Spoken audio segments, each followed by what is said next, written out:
पूर्व जन्म के वरदान से हुआ था श्री कृष्ण का जन्म। भाद्रपद मास की कृष्ण पक्ष की अष्टमी के दिन रोहिणी नक्षत्र में अर्धरात्रि 12 बजे मथुरा नगरी के कारागार में वासुदेव जी की पत्नी देवकी के गर्भ से 16 कला संपन्न भगवान श्री कृष्ण का अवतार हुआ।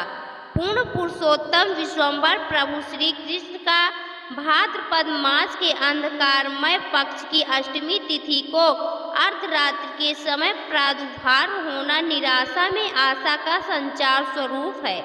अर्धरात्रि में जबकि ज्ञान रूपी अंधकार का विनाश और ज्ञान रूपी चंद्रमा का उदय हो रहा था, उस समय देव रूपी देवकी के गर्भ से सबके अंतःकरण में विराजमान श्री कृष्ण प्रकट हुए, जैसे कि पूर्व दिशा में पूर्ण चंद्र उदय हुआ हो। लग्न पर शुभ ग्रहों की दृष्टि अष्टमी तिथि तथा रोहिणी नक्षत्र जब पड़े तो वह जयंती नामक योग बनाती है। जयंती योग मानो बना ही इस अवतार के लिए हो। श्री कृष्ण का जन्म यूं ही नहीं हो गया, अपितु इसके पीछे भी उनका देवकी एवं वासुदेव को पूर्व जन्म में दिया गया एक वरदान था। भक्त वत्सल श्री कृष्ण अपने भक्तों पर दया करते रहते हैं और अपना सर्वस्व तक भक्तों की भक्ति पर लुटा देने वाले हैं। अपने पूर्व जन्म में वासुदेव श्रेष्ठ प्रजापति कश्यप थे तथा उनकी पत्नी सुतपा माता अदिति। प्रजापति कश्यप तथा अदिति ने श्री कृष्ण की तपस्या की। उनकी तपस्या से प्रसन्न हो कृष्ण ने उनसे वरदान मांगने को कहा।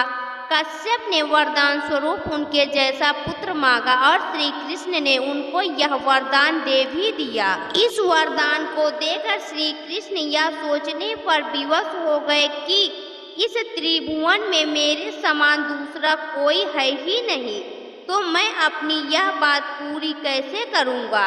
इसलिए श्री कृष्ण ने अपने दिए गए वरदान की रक्षा के लिए प्रजापति के अगले जन्म में उनके घर में पुत्र के रूप में जन्म लिया। देव माता अदिति देवकी थी तथा प्रजापति कश्यप। वासुदेव चंद्रवंश में श्री कृष्ण के जन्म की एक अन्य कथा भी प्रसिद्ध है। त्रेता युग में भगवान श्री राम के सूर्यवंश में जन्म लेने के कारण सूर्यदेव अस्त ही नहीं होते थे। इससे चंद्रमा बहुत दुखी हुए। उन्होंने श्री राम से अपनी व्यथा कही। श्री राम ने उन्हें यह आश्वासन दिया कि इस जन्म में तो मेरे नाम के साथ तुम्हारा नाम जुड़ेगा, जिसके फलस्वरूप भगवान राम श्री रामचंद्र कहलाए और अगले जन्म में मैं तुम्हारे ही वंश में जन्म लूंगा। और अवतार स्वरूप भगवान श्री कृष्ण का जन्म हुआ। श्री कृष्ण के मुकुट के मोर पंख के साथ ही उसमें चंद्रमा भी शोभायमान है। मथुरा नरेश उग्रसेन के पुत्र कंस जब अपनी बहन देवकी को ससुराल पहुंचाने जा रहे थे, उस समय एक आकाशवाणी ने कंस को भयभीत कर दिया। वह आकाशवाणी थी, जिस बहन को तुम इतने प्यार से पहुंचाने जा रहे हो, उसी के 8वें पुत्र द्वारा तुम मारे जाओगे। इसको सुनकर कंस ने अपनी बहन को मारना चाहा, परंतु देवकी के पति वासुदेव ने कंस से देवकी की सभी संतानों को उसे देने के वचन स्वरूप देवकी की जान बचा ली गई। संतान होती और सत्यभीरु वासुदेव उसे कंस को सौंप देते। कंस शिशु को शिला पर पटक कर मार देता।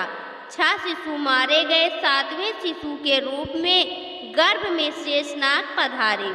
योग माया ने उन्हें आकर्षित करके गोकुल में रोहिणी जी के गर्भ में पहुंचा दिया, जो बलराम हुए। अष्टम गर्भ में भगवान श्री कृष्ण आए। धरती पर असुरों के अत्याचार बढ़ रहे थे तथा आराधक किसी अवतार की प्रतीक्षा में थे। तब श्री कृष्ण ने अवतार लिया और धरा को इस आतंक से मुक्ति दिलाने की सभी यातनाएं की। कृष्ण की लीलाएं कभी बाल लीलाएं रिझाती तो कभी गोपियों को खिजाती, कभी माखन चोरी होता और उस चोरी पर झूठ का आवरण मैया मोरी मैं नहीं माखन खायो कहकर चढ़ाया जाता।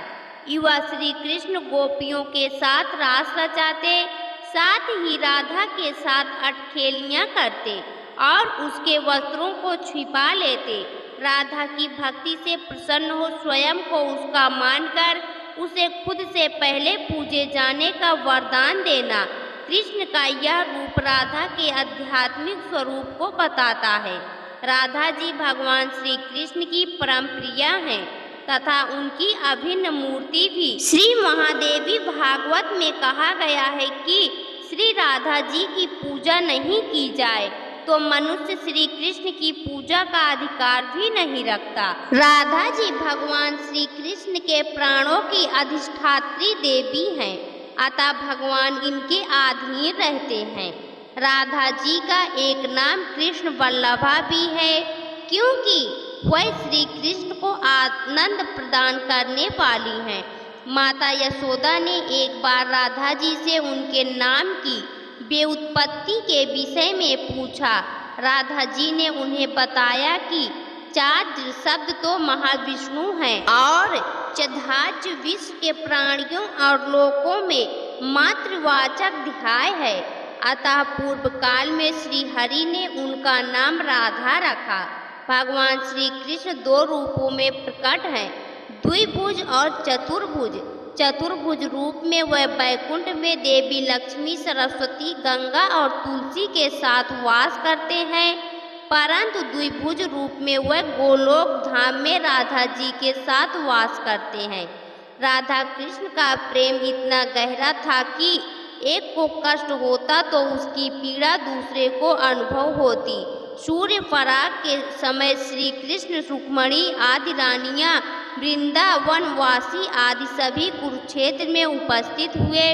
रुक्मणी जी ने राधा जी का स्वागत सत्कार किया।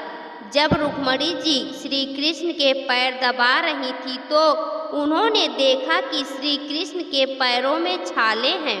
बहुत अनुनय विनय के बाद श्री कृष्ण ने बताया कि उनके चरण कमल राधा जी के हृदय में विराजते हैं। रुक्मणी जी ने राधा जी को पीने के लिए अधिक गर्म दूध दे दिया था, जिसके कारण श्री कृष्ण के पैरों में फफोले पड़ गए। राधा जी श्री कृष्ण का अभिन्न भाग हैं। इस तथ्य को इस कथा से समझा जा सकता है कि वृंदावन में श्री कृष्ण को जब दिव्य आनंद की अनुभूति हुई तब वह दिव्यानंद ही साकार होकर बालिका के रूप में प्रकट हुआ और श्री कृष्ण की यह प्राण शक्ति ही राधा जी है। राधा जी का श्री कृष्ण के लिए प्रेम निस्वार्थ था तथा उसके लिए वह किसी भी तरह का त्याग करने को तैयार थी। एक बार श्री कृष्ण ने बीमार होने का स्वांग रचा। सभी वैद्य एवं हकीम उनके उपचार में लगे रहे, परंतु श्री कृष्ण की बीमारी ठीक नहीं हुई। वैद्यों के द्वारा पूछे जाने पर श्री कृष्ण ने उत्तर दिया कि मेरे परम प्रिय की चरण धूल ही मेरी बीमारी को ठीक कर सकती है। रुक्मणी आदि रानियों ने अपने प्रिय को चरण धूल देकर पाप का भागी बनने से इनकार कर दिया। अंततः राधा जी को यह बात कही गई तो उन्होंने यह कहकर अपनी चरण धूल दे दी कि भले ही मुझे 100 नरकों का पाप भोगना पड़े तो भी मैं अपने प्रिय के स्वास्थ्य लाभ के लिए चरण धूल अवश्य दूंगी। कृष्ण जी का राधा से इतना प्रेम था कि कमल के फूल में राधा जी की छवि की कल्पना मात्र से वो मूर्छित हो गए। तभी तो विद्वत जनों ने कहा, राधा तू बड़ भागिनी कौन, पुण्य तुम कीन, 3 लोक तारन, तरन सो तोरे आधीन। दार्शनिक श्री कृष्ण अर्जुन को महाभारत के समय उपदेश देते हैं। बंधु बांधवों का मोह छोड़ने की आज्ञा देते हैं तथा कर्म को सर्वस्व मानकर परिणाम को छोड़ने की नीति देते हैं और युद्ध में अपनी कूटनीतियों से सत्य को विजय दिलाते हैं। दोस्तों, आपको यह कथा कैसी लगी कमेंट बॉक्स में ज़रूर बताएं। वीडियो को लाइक करें, शेयर करें और हमारे चैनल को सब्सक्राइब करना न भूलें। वीडियो देखने के लिए आपका बहुत बहुत धन्यवाद।